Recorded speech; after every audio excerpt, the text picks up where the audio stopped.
বিভিন্ন উৎসব ও পুজোকে কেন্দ্র করে শুভেচ্ছা বার্তার হোর্ডিং ব্যানারে মুখ ঢেকেছিল জলপাইগুড়ি শহর। জনপ্রতিনিধি, জেলা স্তরের নেতা ও ব্লক স্তরের নেতারাও পিছিয়ে নেই শুভেচ্ছা বার্তার ব্যানার টাঙানো থেকে।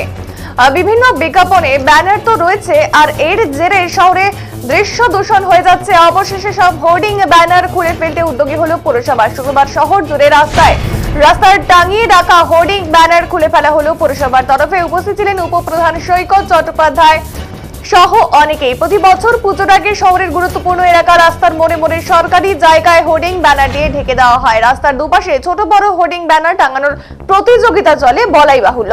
শহরের কদমতলা মোড়, থানা মোড়, প্রভাত মোড়, বড় পোস্ট অফিস, শান্তিপাড়া মোড়, বেগুনটারি সহ প্রায় সব জায়গায় এই ধরনের হোর্ডিং ব্যানার লক্ষ্য করা যাচ্ছিল। দুর্গাপুজো বিজয়ের শুভেচ্ছা বার্তার পাশাপাশি কালী পুজো, ছট পুজোর শুভেচ্ছা বার্তা তুলে ধরা হয়। সব ব্যানারে নেতাদের বড় বড় ছবি লক্ষ্য করা যায়। উপপুরপ্রধান সৈকত চট্টোপাধ্যায় বলেন, শহরের দৃশ্য দূষণ রুখতে বিভিন্ন ব্যানার খুলে দেওয়া হলো। বাজারে দমকল প্রবেশের জন্য কমপক্ষে 12 ফুট চওড়া রাস্তা রাখতে হবে, সেদিকে খেয়াল রাখা হচ্ছে।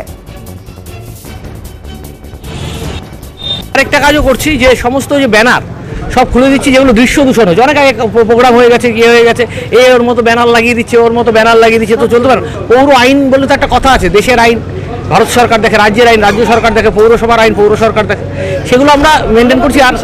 আর দলমত নির্বিশেষে আমরা করছি। আর সেটা হচ্ছে আরেকটা জিনিস, যেটা হচ্ছে ফায়ার ব্রিগেডটা যদি ঢুকতে পারে দিন বাজারে, ওয়ালখানা বাজারে, স্টেশন বাজারে, এগুলো ব্যবস্থা করতে হবে। যৌতুকগুলো আর আমরা হতে দেবো। কত মিটার রাস্তা তৈরি করা হবে?